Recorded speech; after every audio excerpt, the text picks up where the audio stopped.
Peter Sutcliffe is allowed out under police escort from Broadmoor to perform a work about his own life in musical form.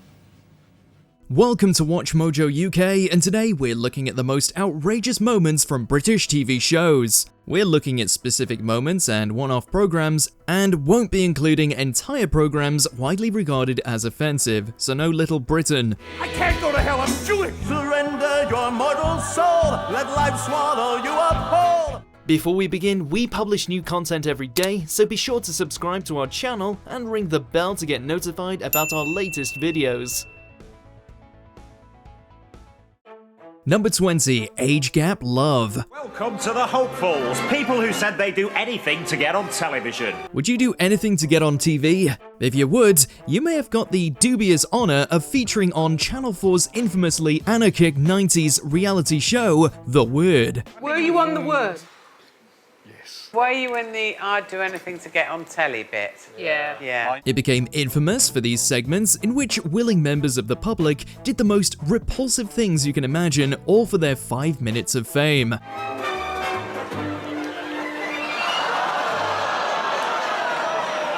But we said we're only looking at specific moments, so which ones have we chosen? Perhaps the most legendary of all was the bloke who French kissed a pensioner, though some far more revolting ones included someone drinking their own sick and eating a bowl of verrucas. No wonder it eventually got the axe. To give him a taste of stardom, we served him up a bowl of toenails fresh from the chiropodist and garnished it with a few corns and verrucas.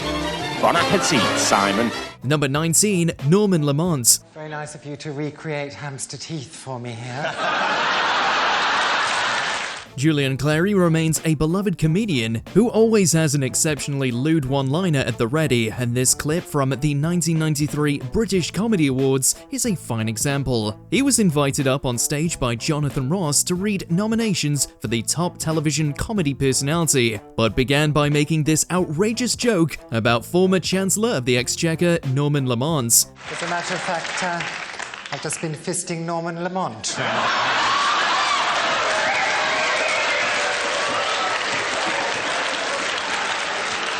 Julian, Talk about the red box. This is an interesting incident because everybody in the room loved it, and Lamont himself reportedly didn't mind. The tabloids, however, did, with The Sun and the Daily Mail leading campaigns against Clary. Unfortunately for them, he was far too popular for them to destroy, and has continued to have a wildly successful career. So how did you jump to the front of the queue then? Just clawed my way through. Yeah. Are we still on?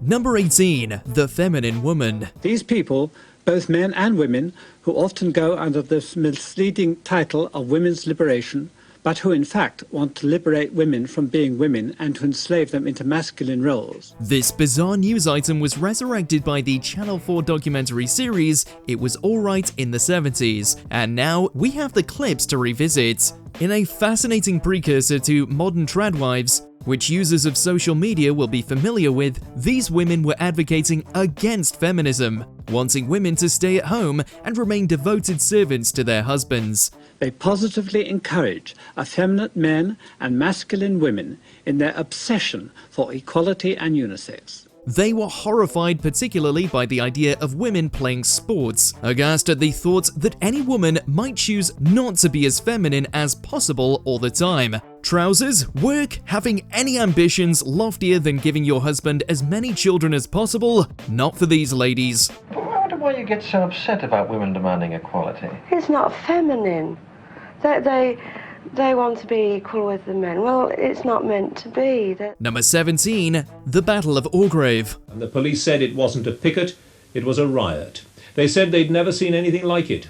It was the second day of violence in South Yorkshire.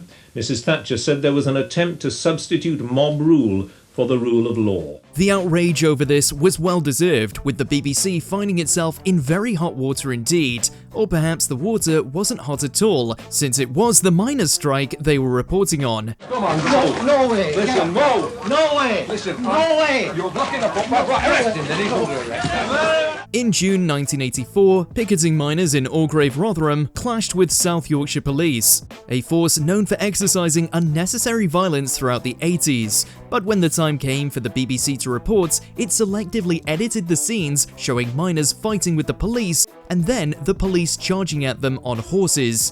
The horses were sent in and the situation quickly broke down. I'm getting in between them. Witnesses were outraged, with alternate footage proving that the police had resorted to violence first, charging the miners before they retaliated. The BBC was accused of distributing anti-strike propaganda on behalf of Downing Street. The police say they were forced to charge, but the miners allege deliberate aggression and brutality as they were gradually driven away from the coking plant. Number 16, sex for rent landlord. I've had 3 long-term arrangements. Tenants? Yeah, arrangements. They're not tenants. They don't. I mean, if it's a tenant, you're paying rent. Why on earth did This Morning get this man on in the first place? Presumably to court controversy, and they did that very well, with Holly Willoughby spending the entire segment unable to hide her horror at what she was hearing. Without going into specific details, I have a really, really interesting, very... Specific details so you don't identify yourself? Yes, that's right. He appeared anonymously, so all we had to look at was the back of his head while he explained that he lets women live rent-free in his flat in exchange for a sexual relationship 5 days of the week. If then they have benefits, them having sex with you, does it bother you that they're doing it for that reason rather than from the enjoyment of having sex and a fun sexual relationship? He tries to justify this by saying most marriages in the 19th century were arranged, but we're not sure that those relationships were an arrangement exactly like this. Willoughby remained appalled. Does it bother you that you are breaking the law? Because, I'm not breaking the law. Well, Number 15, Maggie's militant tendency. For its first 10 years, Militant kept a fairly low profile in the Labour Party, concentrating on the Young Socialists. For about 20 years, the Labour Party was infiltrated by a far-left group called Militant, agitating for the party to take on more extremist, explicitly Marxist policies. Underhill presented the NEC with more than 20 secret documents, allegedly published by Militant, which he claimed showed that Militant was a party within a party. But in 1984, Panorama wanted to see whether the Tories had any similar affiliations with extremist groups, so they went undercover and claimed that various senior Conservatives were in cahoots with right-wing extremism. Well, Neil Hamilton was a Tory minister who fell from grace. Now he's UKIP's deputy chair and National Campaigns Director. Neil. The investigative episode was called Maggie's Militant Tendency and was denounced by the government, with 2 MPs, including Neil Hamilton, even successfully suing the BBC for defamation. Considering the BBC is ostensibly non-partisan, but we all know that isn't true, this was an immense problem. The whole point is, aren't you meant to be, as it were, cleaning up the party? David Cameron tweeted the other day that he was part of Nigella's team and almost undermined a legal action. Number 14, prank calls. We've had a lot less Shannon Goodmans in the world and a lot more American males. I'm struggling to make a word out of that, which is... This is particularly offensive only if your name is Sharon or Shannon Goodman, and we have to wonder whether she was even watching the program that day or whether she turned it off the first time her angry ex called in. He got through at least 3 times by putting on various voices, beginning the calls like he was telling Matthew Wright his thoughts on all kinds of debates before steering the conversation to how much he hates Sharon. Morning, Matthew. Morning. In principle, are you for or against minimum price? I'm against it. Like I'm against what Shannon Goodman's been saying, the stupid bitch. Wright apologised to Sharon on the show's behalf and wasn't sure how he kept getting through. Did he have more than one phone number that he was ringing them from? I apologise once again to this poor woman that's constantly being harassed by this man. Number 13, Down syndrome debate on Emmerdale. You don't have to explain. I can't believe you've been dealing with it all on your own. In 2020, viewers were horrified to learn that Emmerdale was going to uncharted territory, which for a long-running soap opera can only mean something truly outrageous. ITV announced that an upcoming storyline was going to focus on Laurel and Jay's pregnancy, with Laurel's baby being diagnosed with Down syndrome in utero. That there's a higher than normal probability that baby may have a type of chromosomal syndrome. Dad, Down syndrome. What followed was a debate on whether the pregnancy should be terminated, which it ultimately was. Viewers with Down syndrome and friends and family with Downs were appalled, calling the debate around terminating these pregnancies outdated and offensive. Emmerdale defended itself by saying it already had characters with Down syndrome and wanted to reflect other aspects of the condition. Neither of you is in the right place to have a baby. Why do I feel so terrible about myself? Number 12, Lawrence Fox gets sacked from GB News. Show me a single self-respecting man that would like to climb into bed with that woman, ever, who wasn't an incel. If something's offensive enough that somebody gets the chop from CBeebies, you know it's bad. Right-wing agitator Lawrence Fox, who's made a name for himself by saying whatever he likes and repeatedly facing the consequences, including getting arrested for his anti-ULEZ campaign, losing all his election deposits, and being successfully sued for libel more than once, had some disturbing remarks for journalist Ava Evans during a broadcast. She tweeted that the remarks made her feel physically sick. Dan Wootton, who was hosting and didn't challenge him, was also sacked. Then Calvin Robinson was sacked as well for saying that GB News had violated its self-imposed free speech mandates by sacking Fox. I'm shocked by it, actually. I'm shocked that it went out. Number 11, blind football.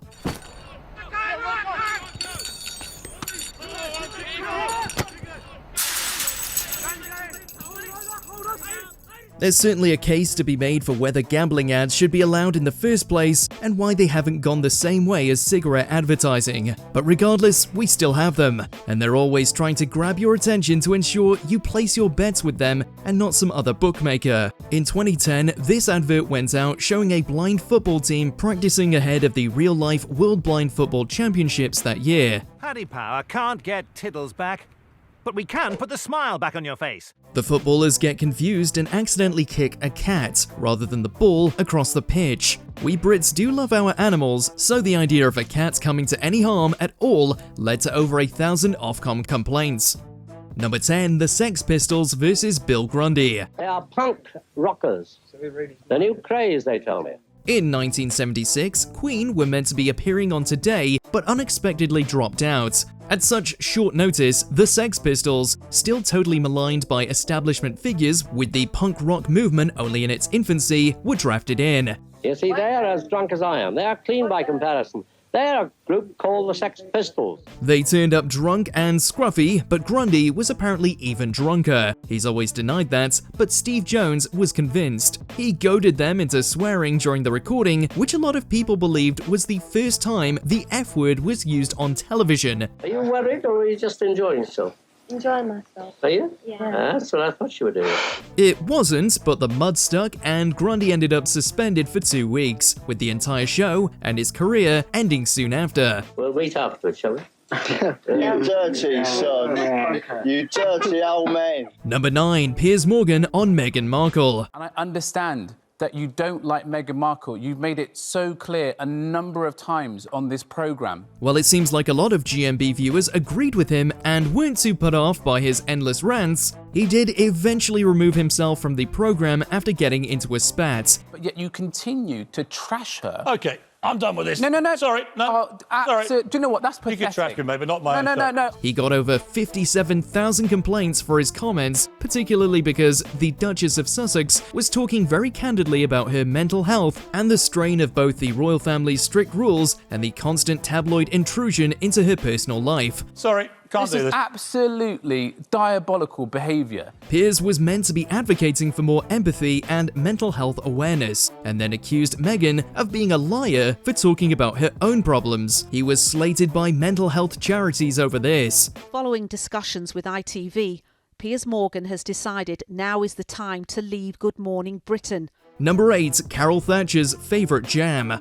Daughter of the late PM Margaret Thatcher, Carol Thatcher has had a long broadcasting career as a journalist, but eventually tanked it herself by using racial slurs in the green room of The One Show. A character so offensive to some, it was taken off Robinson's jam jars. She used a slur beginning with G, which also describes the well-known mascot for Robinson's Jam, to describe Joe Wilfried Tonga at the 2009 Australian Open, which was eventually leaked to the media. Ms Thatcher said she stood by her original remarks. She was immediately dropped by The One Show, and the BBC said that it wouldn't work with her again unless unless she apologised. She never did and never has, with her media career ending then and there. Not because of this overworked term political correctness, but merely out of courtesy, common humanity. I really was surprised by it. Yeah. Sorry to shock you, Lord Kinnock. Number 7, the Simpson siblings. Why did you come here tonight?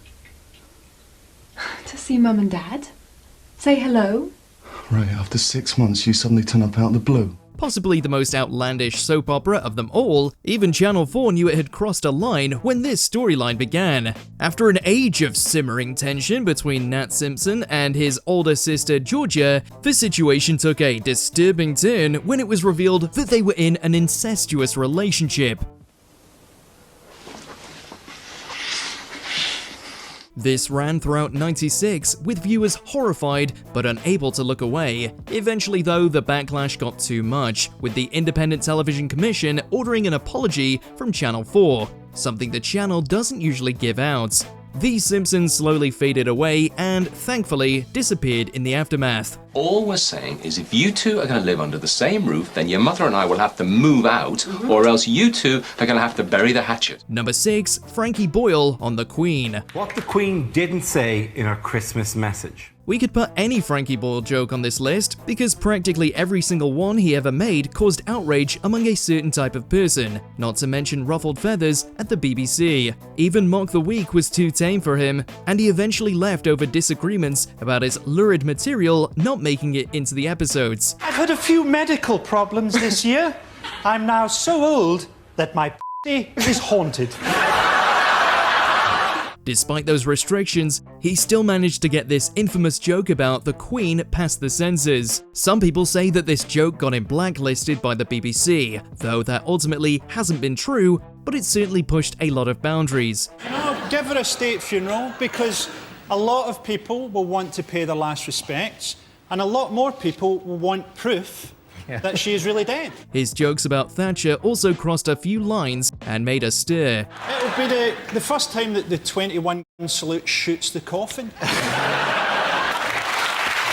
Number 5, Jeremy Clarkson's nursery rhyme. Ordinarily, I don't respond to newspaper allegations, but on this occasion, I feel I must make an exception. Somebody leaked this footage 2 years after it had been taped as one of the few unaired takes of a Top Gear segment. We're not sure who exactly Clarkson upset to have it come out 2 years later via Twitter, but they must have been livid considering the outrage this caused. While reciting the common rhyme eeny meeny miny mo, Clarkson almost used a slur where, nowadays, people usually use the words tiger or teacher. Of course, I was well aware that in the best-known version of this rhyme there is a racist expression that I was extremely keen to avoid. He mumbled it to obscure it as part of a desperate attempt not to say it, and later apologised publicly. Presumably, the children in the playground were still using that particular word when he was growing up. It did appear that I'd actually used the word I was trying to obscure. I was mortified by this, horrified. It is a word I loathe. Number 4, are you a racist? Last summer, we advertised to find racists, and later to find black people who felt they were victims of racism. Another relic from It Was Alright in the 70s, thanks again to Channel 4, this provoking documentary from the subsequent 80s edition was an examination of contemporary race relations in Britain. The documentary was an episode of Horizon called fittingly, Are You a Racist? I possibly am a racist too. I think most people are. Most people are racist. The BBC put out a casting call in the newspapers for any self-confessed racists, and also for any racial minorities who had been subjected to racism. Exactly the same as you cross an Alsatian dog with a bulldog. You've got a mongrel. They then made them all live in a house together in a bizarre precursor to Big Brother, and then had them debate over and over again whether races should be allowed to mix in 1980s Britain. The offensive bits were all the things that devout racists were claiming. I'm more interested in the sort of the Indian and black people who saw, have you been subjected to racism? Would you like to be subjected to more?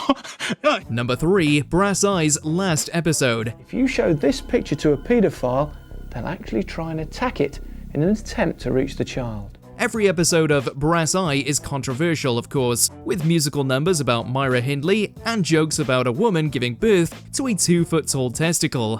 Why can we no longer think of the British Isles without the word pedof in front of them? But the Pedogeddon special was so outrageous that Michael Grade was finally able to achieve his dream of getting the program axed. The entire episode was a parody of the constant sensational scaremongering about alleged offenders in the media, but the jokes flew over a lot of people's heads. We're after your help too. Security footage of a paedophile disguised as a school. He's been getting away with it in Sheffield for 12 years. It was accused of making light of serious issues and mocking those concerned about children being mistreated. One more small victory of Grade was getting the Peter Sutcliffe musical sequence cut from the finished episode. The role includes singing police chases. You'll never get me in the slammer. Number 2. Celebrity Big Brother 5. It was the scandal that rocked the nation. Big Brother had always been attacked as being crude and lowbrow. And I just feel that if this is what a TV show does to people, then it shouldn't be a TV show. But never was that clearer than in the 5th series of Celebrity Big Brother, in which Jade Goody, her family, and Joe O'Meara from S Club 7 made disparaging remarks about Shilpa Shetty. Shetty, an Indian actress, was subjected to all kinds of abuse from the other housemates, mocking her name and at one point even calling her a dog. The incident was so outrageous that even Gordon Brown had to comment on it during a trade visit to India. Shetty went on to win, while the likes of O'Meara were left doing media rounds saying the show ought to be cancelled. Number 1. Jerry Springer, The Opera. My guests today all have guilty secrets. They also have partners who want to get those guilty secrets off their chests and come clean. At the time, this became the number 1 most complained about moment in Ofcom history, though it's since been beaten by various editions of I'm a Celeb, Big Brother, and very nearly supplanted by The King's Coronation. Hey Jerry, what's up? What's up? What's up? Penned by comedian Stuart Lee and his co-conspirator Richard Thomas, this was a broadcast of the hugely successful West End musical that ended up running for over 600 performances. Please welcome the Ku Klux Klan. TV audiences were far less happy about it, however, with the group Christian Voice protesting its existence and saying they were going to take the BBC to court for blasphemy. The court case went nowhere and the musical won a slew of awards.